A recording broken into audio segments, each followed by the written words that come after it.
वक्रतुण्डं महाकाय सूर्यकोटि समप्रभा निर्विघ्नं कुरु मे देव सर्वकार्येषु सर्वदा। मंगलम भगवान विष्णु मंगलम गरुड़ध्वज मंगलम पुंडरीकाक्ष मंगलाय तनोहरि।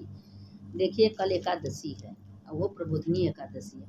अब 12 महीना में कोई देखिए कोई एकादशी करता है नहीं करता, लेकिन ये एकादशी ऐसा है कि सब कोई करता है क्योंकि एकादशी का बहुत बड़ा महत्व है। तो ये एकादशी सब लोग करते हैं, तो जिसको एकादशी का व्रत उठाना है तो कल एकादशी लोग करवे करेंगे, उसके बाद उत्पन्ना एकादशी आ जाएगी तो लोग व्रत शुरू कर देते हैं। और एकादशी का व्रत सबको करना चाहिए। अब आप लोग जितना लोग हैं अगर सुन रही हैं तो क्या करना है, हर एक प्रहार करना, दिन भर प्रहार करिए लेकिन एकादशी का व्रत करिए। एकादशी का व्रत सबके लिए अच्छा होता है, तो पितरन के लिए भी अच्छा होता है, अपने लिए, पूरे परिवार के लिए। और 7 जन्म के पाप तत्काल नष्ट हो जाते हैं, आप पितर भी तृप्त रहते हैं। और अगर आप लोगों को नहीं विष्णु सहस्त्र नाम आता है तो राम रामेति रमे रामे मनोरमे सहस्त्र नाम तत्तुल्यम राम नाम वरानने, यह मंत्र बोल लीजिए 11 बार 21 बार। ये मंत्र बोलने से समस्त पाप नष्ट हो जाता है। तो अब कल प्रबोधिनी एकादशी, आज हम कथा भेज रहे हैं, आप लोग कथा सुन लीजिएगा। दीपावली के पश्चात कार्तिक शुक्ल एकादशी को देवस्थानी या देवठान होता है। इस दिन सारे घर को लीप पोत कर साफ करना चाहिए। आंगन में खड़िया मिट्टी और गेरू के रंगोली कढ़ाई बनाना चाहिए। आंगन के बीचों बीच फिर एक ओखली गेरू के चित्र बनाकर पूरी पकवान मिष्ठान बेर सिंघाड़े ऋतु फल और गन्ना उस स्थान पर रखकर एक परात अथवा डलिया से ढक दिया जाता है तथा एक दीपक भी जला दिया जाता है। रात्रि में परिवार के सभी सदस्य देवताओं की भगवान विष्णु सहित पूजा और भजन कीर्तन करते हैं। इसके बाद खड़िया बजाकर या थाली बजाकर इस प्रकार कहे, उठो देवा बैठो देवा अंगुलियां चटकाओ देवा। कुछ धार्मिक व्यक्ति देवस्थान के दिन तुलसी और शालिग्राम के विवाह का आयोजन भी करते हैं। तुलसी के वृक्ष और शालिग्राम की यह शादी पूरे धूमधाम से उसी प्रकार की जाती है जिस प्रकार सामान्य कन्या का विवाह, जिन दंपतियों के कन्या नहीं है वे तुलसी का विवाह करके कन्यादान का पुण्य प्राप्त करे, यह शास्त्रों की आज्ञा है। जिसके पास कन्या नहीं है तो वो तुलसी शालिग्राम का अगर शादी करके कन्यादान देता है तो उसको पूरा का पूरा पुण्य की भागी बनता है। नारद जी ने जगत पिता ब्रह्मा से पूछा, हे पितामह, कार्तिक के शुक्ल पक्ष की एकादशी को भगवान विष्णु 4 मास के शयन के पश्चात उठते हैं। इस एकादशी का क्या नाम, क्या व्रत, क्या विधान तथा महत्व है, कृपा करके बताइए। ब्रह्मा जी बोले, हे देवर्षि नारद, इस एकादशी का नाम प्रबोधिनी एकादशी है। सभी पापों को हरने और पुण्य एवं मुक्ति प्रदान करने वाली है। प्रबोधिनी एकादशी की महिमा अनंत है। पृथ्वी पर गंगा की प्रभुता और समुद्रों तथा तीर्थों का प्रभाव तभी तक रहता है जब तक कार्तिक की विष्णु प्रबोधिनी एकादशी तिथि नहीं आ जाती। देखिए ये अंतिम एकादशी है साल की, ये बहुत महत्व का एकादशी है। जब तक कार्तिक की विष्णु प्रबोधिनी एकादशी तिथि नहीं आती, मनुष्य जो फल 1000 अश्वमेध और 100 राजस्वी यज्ञ से मिलता है वही प्रबोधिनी एकादशी के व्रत से मिलता है। नारद जी कहने लगे, एक समय भोजन करने पर रात्रि को भोजन करने तथा पूरे उपवास करने से क्या फल मिलता है, सो मुझसे बताइए। ब्रह्मा जी बोले, हे पुत्र नारद, एक बार भोजन करने से 1 जन्म और रात्रि को भोजन करने से 2 जन्म तथा पूरे उपवास करने से 7 जन्म के पाप नष्ट हो जाते हैं। जो वस्तु न मिल सके और दिखाई न दे सके वह भी हरि प्रबोधिनी एकादशी का व्रत करने से प्राप्त हो जाता है। सुमेरु और मंदराचल के समान भारी पाप तथा अनेक पूर्व जन्मों के किए गए संपूर्ण पाप भी इसके व्रत से क्षण भर में नष्ट हो जाते हैं। देखिए इतनी बड़ा ये एकादशी का महत्व है कि इस एकादशी का व्रत सब लोग करते हैं, करना चाहिए। करने से समस्त पाप तत्काल नष्ट हो जाते। विधि पूर्वक थोड़ा सा पुण्य कर्म भी बहुत फल देता है, परंतु विधि रहित चाहे अधिक किया जाए तो भी उसका फल कुछ नहीं मिलता। संध्या न करने वाले नास्तिक, वेद निंदक, धर्म शास्त्रों को दूषित करने वाले, पाप कर्मों में रत, धोखा देने वाले, ये सब चंडाल के समान होते हैं।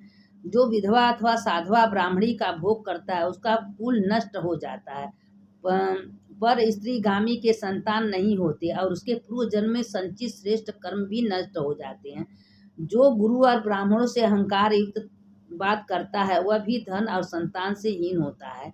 भ्रष्टाचार करने वाला, चंडाली से भोग करने वाला, दुष्ट और नीच पुरुष की सेवा या संगति को प्राप्त हुए समस्त पाप भी हरि प्रबोधनी एकादशी के व्रत से नष्ट हो जाता है। देखिए, जो जितना भर पाप किया रहता है अगर प्रबोधनी एकादशी का व्रत करता है तो नष्ट हो जाता है। इसीलिए अपने ही कर्म का फल अपने को मिलता है, किसी दूसरे को कर्म नहीं। जो जैसा कर्म करता है उसी के प्रकार से उसको भगवान फल देते हैं। भगवान किसी को दुख सुख देने वाले नहीं हैं। हे नारद, जो मनुष्य अपने मन से हरि प्रबोधनी एकादशी व्रत कर के संकल्प मात्र करते हैं उनके 100 जन्म के पाप नष्ट हो जाते हैं, और जो रात्रि जागरण करते हैं उनकी आने वाली 10,000 पीढ़ियों स्वर्ग में जाती हैं। वे नरक के दुखों से छूटकर प्रसन्नता के साथ विष्णु लोक को जाते हैं। ब्रह्म हत्यारी जैसे पाप ही इस व्रत को के प्रभाव से नष्ट हो जाता है। जो फल समस्त तीर्थों में स्नान करने से प्राप्त होता है वही पुण्य इस एकादशी के रात्रि को जागरण करने से प्राप्त हो जाता है। उसी समय मनुष्य जीवन सफल जिनके इस एकादशी का व्रत किया। ब्रह्मा जी ने आगे कहा, इस संसार में जितने भी तीर्थ हैं उन सबके स्नान आदि का फल इस व्रत से मिलता है और सब कर्मों को त्याग कर भगवान के प्रसन्नार्थ कार्तिक शुक्ला हरिप्रबोधिनी एकादशी का व्रत सभी को करना चाहिए। वही ज्ञानी, तपस्वी तथा जितेंद्रीय है और उसी को भोग तथा मोक्ष प्राप्त होता है। जो हरि प्रबोधनी एकादशी का व्रत करता है इसके 1000 बार व्रत किए फल प्राप्त हो जाता है। वही मोक्ष का अधिकारी हो जाता है। कर्म वचन तीनों प्रकार के पाप इस रात्रि के केवल जागरण मात्र से नष्ट हो जाता है। हरि प्रबोधनी के दिन जो मनुष्य भगवान को प्रसन्नता स्नान आदि करते हैं अक्षय पुण्य की प्राप्ति होती है। देखिए कितनी बड़ी महत्व है, यह शास्त्र बोल रही है, हम अपने मन से कुछ नहीं बोल रहे हैं। इस एकादशी का व्रत करने मात्र से मनुष्य के बचपन, यौवन और वृद्धावस्था के किए हुए संपूर्ण पाप नष्ट हो जाते हैं। इस रात्रि में जागरण करने का फल चंद्र ग्रहण अथवा सूर्य ग्रहण के समय पुष्कर में स्नान करने से 1000 गुना अधिक है। जो मनुष्य हरि प्रबोधनी एकादशी का व्रत नहीं करते उनके सब पुण्य व्यर्थ हैं। अतः हे नारद, तुमको भी विधि पूर्वक यत्न के साथ इस व्रत को अवश्य करना चाहिए। कार्तिक में पूरे मास में धर्म प्रायण होकर जो व्यक्ति अन्न नहीं खाते उन्हें चंद्रायन व्रत का फल मिलता है। देवर्षि नारद, अब मैं तुमसे एक अत्यंत गूढ़ रहस्य की बात कहता हूँ। कार्तिक मास में भगवान दानादि में जो कार्तिक महीने में दानादि स्नान करते हैं उनके प्रसन्न चित्रगुप्त भी नहीं लिख सकते। जितने श्रद्धा पूर्वक शास्त्रों की कथा सुनते होते हैं, कार्तिक मास में जो भगवान विष्णु की कथा एक बार आधा श्लोक भी पढ़ते हैं, सुनते हैं या सुनाते हैं, उनके 100 गायों को दान का फल तुरंत मिलता है। देखिए कार्तिक महीने का कथा का भी कितना महत्व है। अन्य सभी कर्मों को छोड़कर कार्तिक मास में मेरे सन्मुख बैठकर मेरी कथा अवश्य पढ़नी या सुननी चाहिए। इस मास में शास्त्रों की कथा कहने और सुनने से 10,000 यज्ञों का फल मिलता है और साथ ही सब पाप भी नष्ट हो जाते हैं। जो नियम पूर्वक हरि का कथा सुनते हैं वे 1000 गोदान का फल पाते हैं। विष्णु के जागने के दिन जो भगवान की कथा सुनते हैं 7 दीपों पृथ्वी समेत वे दान करने का फल पाते हैं। जो कल के दिन भगवान के जागने का इंतजार करके कथा सुनते हैं वह 7 दीपों का कथा सुनने का फल पाते हैं। अपनी सामर्थ्य अनुसार दक्षिणा देते हैं, उनके सनातन लोक मिलता है।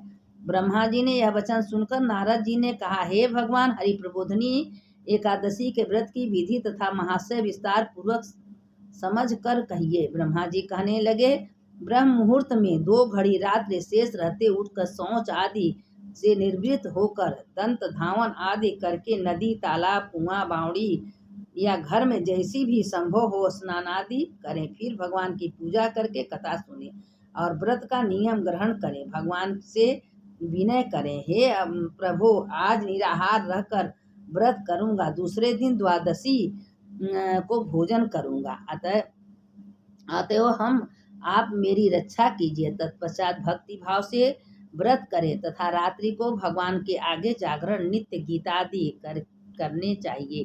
प्रबोधिनी एकादशी को कृपणता त्याग कर पुष्पों फलों अगर धूप दीप नैवेद्य आदि से भगवान का पूजन करना चाहिए।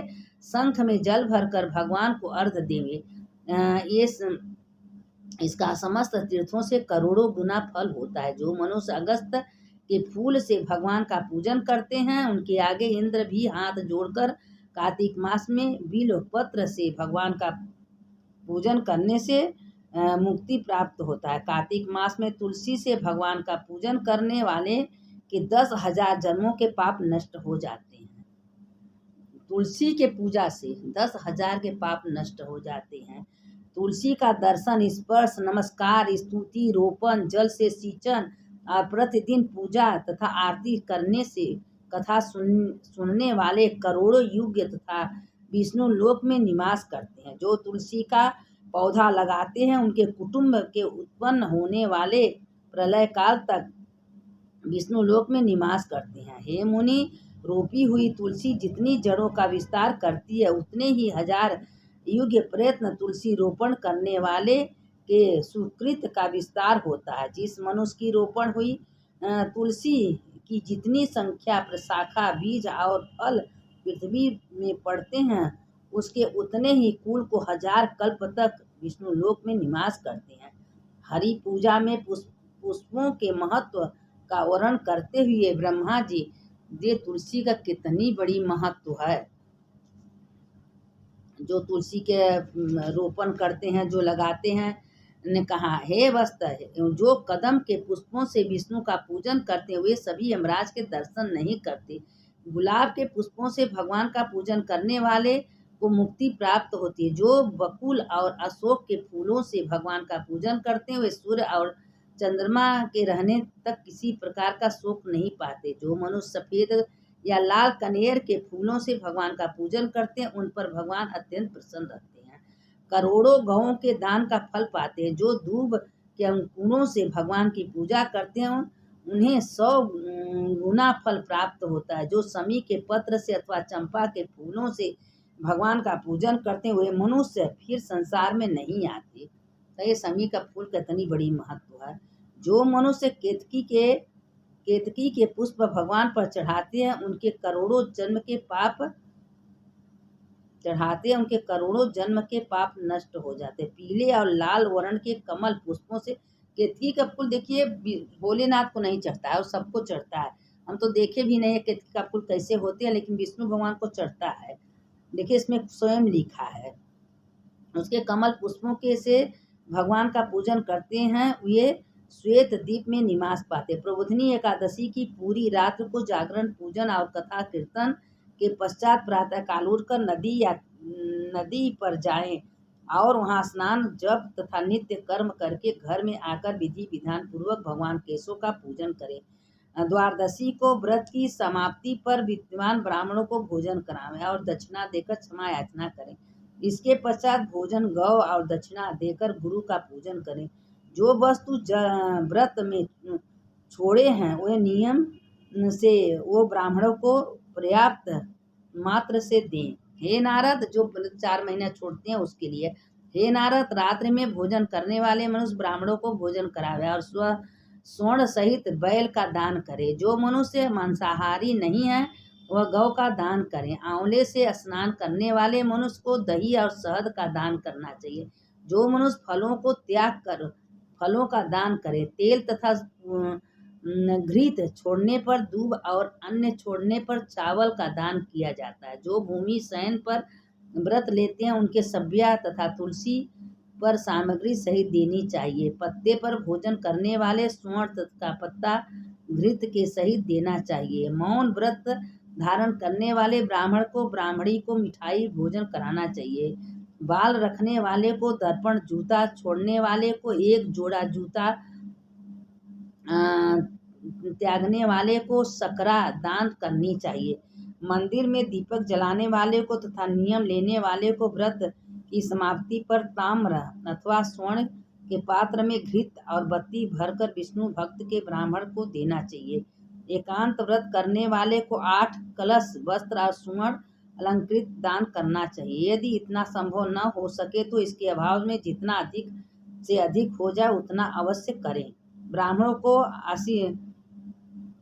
आशीर्वचन तथा ग्रहों की सिद्धि के देने वाले कहा गया है, अतः उन्होंने सब प्रकार के संतुष्ट करके विदा करें। तत्पश्चात स्वयं भी भोजन करें और दीन वस्तुओं को चातुर्मास में छोड़ा हुआ उन वस्तुओं को ग्रहण करें जो इस चातुर्मास के लिए जो 4 महीने तक हर चीज छोड़े हैं उनके लिए है। हे नारद, जो बुद्धिमान इस प्रकार चातुर्मास का व्रत निर्विघ्न समाप्त करते हैं उनका पुनः जन्म नहीं होता। यदि व्रत भ्रष्ट हो जाए तो व्रत करने वाला अंधा व कोढ़ी हो जाता है। व्रत करने वाले की तो बात ही क्या है, इस कथा को पढ़ने और सुनने मात्र से यही अनंत गोदान का फल प्राप्त होता है। जो इस कथा को सुनाता है सुनता है उसके समस्त पाप नष्ट होता है। 1000 गोदान का फल तुरंत मिलता है। इसलिए एकादशी का कथा जरूर सुनना चाहिए। जो इस एकादशी का कथा सुनता है या किसी को सुनाता है उसके समस्त पाप नष्ट हो जाते हैं। एकादशी का कितना बड़ा महत्व है। जो 4 महीना व्रत करते हैं पूजा करते हैं उसके लिए है। अब देखिए एकादशी का कथा तो हम भेज दी हैं, अब एकादशी का कहानी सुन लीजिए। अब कल है, आज कार्तिक महीना हम नहीं भेज रहे हैं क्योंकि कथा बहुत बड़ा हो जा रही है। कल हम 2 अध्याय कार्तिक का आप लोग को डाल देंगे, आप लोग सुन लीजिएगा। तो 2 अध्याय करके 2-3 दिन भेजेंगे तो पूरा भी हो जाएगा और सुन लीजिएगा, क्योंकि कथा लंबी हो रही है। 16 मिनट का तो ये हो गई। अब ये कहानी भी है एकादशी का, बहुत बढ़िया कहानी है। एकादशी एक है, प्रबोधिनी एकादशी का। अब उसको आप लोग सुनना जरूरी है, सुन लेना, क्योंकि एकादशी कथा कहानी दोनों सुनना चाहिए। अगले जन्म में 2 तोता था, एक पेड़ पर बैठा था। तो उधर से शंकर पार्वती जी आ रही थी। तो पार्वती माता से वो तोता उसमें बोल रहा था। तोता बोला कि माँ, मैं कौन ऐसा पाप की हूँ कि तोता बनी। तो हम तो अगले जन्म में लग रहा है बहुत पाप किए हैं, हम मनुष्य तन पाना चाहते हैं। तो माता पार्वती बोली तुम कौन ऐसा पाप किए हो। तो माता ने विचार किया तो कहा देखिए, तुम खाना बनाती थी, खाना चख लेती थी। तुम किसी को देने के पहले चाय जब बनाती तो चाय पी लेती थी, चाय चख लेती थी। तुम कोई चीज़ सलाद या कुछ काटती थी, किसी को देने के पहले पहले खा लेती थी। उसी के पाप के कारण तुम तोता बनी हो। तो कहें माँ मेरा, हम कहें तुम क्या चाहती हो। कहें माँ हम चाहते हैं कि हम एकादशी का व्रत किए थे, प्रबोधिनी एकादशी जब आया था तो वो दिन कुछ नहीं खाए थे।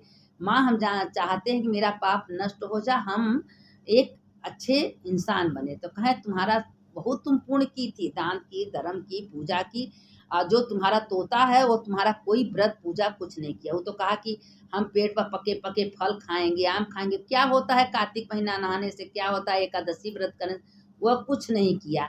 तो जब दोनों तुम मर गई तो तुम राजा के घर में रानी बनी, और वो जो तोता था वो जो है तुम्हारे अहिर के घर में भैंस बना। तो भैंसा तो इधर से उधर घूमने लगा। तो भैंसा घूमते घूमते उसको पुनर्जन्म का उसके जो तोती थी उसके धर्म से उसको याद था। तो वो कहा कि तुम हमसे कहें कि कार्तिक नहाओ, एकादशी का व्रत करो, लेकिन तुम कभी सुने नहीं, तुम अपने कर्म के फल भोग रहे हो। तो जब बात कर रहा था वो जो अहिर के घर में भैंसा था, तो उसके बात कर रहा था, उससे पूछी। तो राजा ने कहा कि तुम किससे बात करते हो। कहें इससे कहें तोता बने, हम 2 तोती थे। इससे कहें कि चलो कार्तिक महीना है, एकादशी का व्रत है, और उस दिन तो हम कुछ नहीं खाए, एकादशी का व्रत कर लिए, ये जो है खा लिया, कहे कौन जाए व्रत करने। इसी की वजह से भैंसा बना है। हम तो राजा के घर में, रानी के घर में, मेरा राजा के घर में जन्म हुआ, आज हम रानी बने हैं। तो कहें क्या इतना बड़ा व्रत का महिमा होता है एकादशी। कहें कि जो प्रबोधिनी एकादशी है वो 12 एकादशी से उत्तम होती है। कोई एकादशी का व्रत करता है नहीं करता, प्रबोधिनी एकादशी का व्रत सब करता है। इसीलिए जो हम प्रबोधिनी एकादशी का व्रत किए हैं, आज हम रानी के घर में रानी बने हैं। तो राजा कहें कि अरे इतना बड़ा महत्व, तो अब हम भी एकादशी का व्रत उपवास करके निराहार रहेंगे, पानी भी तक नहीं पिएंगे। तो कहे नहीं, पानी वानी पी सकते हो लेकिन व्रत करना। अब राजा जो है, हम कार्तिक महीना आया, कार्तिक महीना में गंगा गए, स्नान किए रानी को लेके। भाई राजा तो उसको क्या दिक्कत थी। और गंगा स्नान करके वो अपना क्या किए कि पूजा वूजा किए, विष्णु भगवान को खूब तुलसी उलसी चढ़ाए, और उनके पास भाई सोना हीरा चूंदे कमी तो नहीं था, वो चढ़ाए। और चढ़ाने के बाद प्रबोधिनी एकादशी का व्रत किए। अब व्रत करने के बाद द्वादशी को ब्राह्मण ब्राह्मणी को बुलाए, उनको भोजन कराए, उनके पैर धोए, उनको दक्षिणा दिए खूब। दिए। अब राजा जो है जब मरने के बाद वो भगवान विष्णु लोक में गए, मुक्त हो गए, क्योंकि तो राजा थे, दूसरे जो अच्छा कर्म किए थे उसके पुण्य के बहुत भागी बने। तो जो इस कथा कहानी को सुनता है उसके तत्काल समस्त पाप नष्ट हो जाते हैं, में कोई संदेह नहीं है। क्योंकि कथा कार्तिक महीना में एक घड़ी आधे में पुण्यात, जो एक घड़ी कथा सुनता है उसके समस्त पाप तत्काल नष्ट हो जाते। इसलिए कार्तिक महीने में कथा का बहुत बड़ा महत्व है, शिव पुराण का महत्व है, विष्णु पुराण का महत्व, सुनना चाहिए। बिन सत्संग विवेक न होई, राम कृपा बिन सुलभ न। एक घड़ी आधे में पुण्य, थोड़ा सा कथा पुराण पर डे सुनना चाहिए। जो सुनता है उसके समस्त पाप नष्ट हो जाते हैं। मरने के बाद उसी लोक में विष्णु लोक में जाता है, जो विष्णु वही शंकर, जो शंकर विष्णु लोक में भेद नहीं है। तो इसीलिए देखिए कल प्रबोधिनी एकादशी है, परसों प्रदोष त्रयोदशी है, त्रयोदशी को तुलसी पड़ती है गंगा में, और चतुर्दशी वैकुंठ चतुर्दशी को शंकर जी को तुलसी चढ़ती है, विष्णु भगवान को बेलपत्र चढ़ता है। लोगों ने आपस में बद्रवन कर लिए हैं। पूर्णमासी तो है ही है। तो कार्तिक महीने में बहुत ही 5 दिन बहुत अमूल्य तिथि है। जो ये महीना भर नहीं स्नान दान जब किया है, वो 5 दिन अगर नहा लेगा तो उसके महीने भरे का पूरा पुण्य का भागी बनेगा। और इसीलिए कहते हैं कि जो कभी न नहा, कार्तिक की पूर्णिमा में भी नहा लेगा तो उसको समस्त पाप तत्काल नष्ट हो जाएंगे। और कथा भी सुनना चाहिए, स्नान दान पूजा जितना सामर्थ्य है उतना करना चाहिए। और देखी देखा नहीं, मन से करना चाहिए, श्रद्धा से, विश्वास से। ये नहीं कि वो कर रहा है तो हम करें, वो करें, किसी का नहीं है। वो अपने के पास श्रद्धा है, जो विश्वास है वही करिए। और जो श्रद्धा विश्वास से करता है उसको भगवान भी सुनते हैं। सुनने वाले की जय, सुनाने वाले की जय। हर हर महादेव, घर घर महादेव। अच्युतम केशवम राम नारायणम कृष्ण दामोदरम वासुदेवम हरि श्रीधरम माधवम गोपिका वल्लभम जानकी नायकम रामचंद्रम भजे हम। सुनने वाले की जय, सुनाने वाले की जय। रामाकृष्ण वासुदेव भक्ति मुक्तिदायकम, रामाकृष्ण वासुदेव भक्ति मुक्तिदायकम, रामाकृष्ण वासुदेव भक्ति मुक्तिदायकम। सुनने वाले की जय, सुनाने वाले की जय। आज एकादशी ने, कल हम 2 अध्याय कार्तिक आप लोग को भेजते हैं।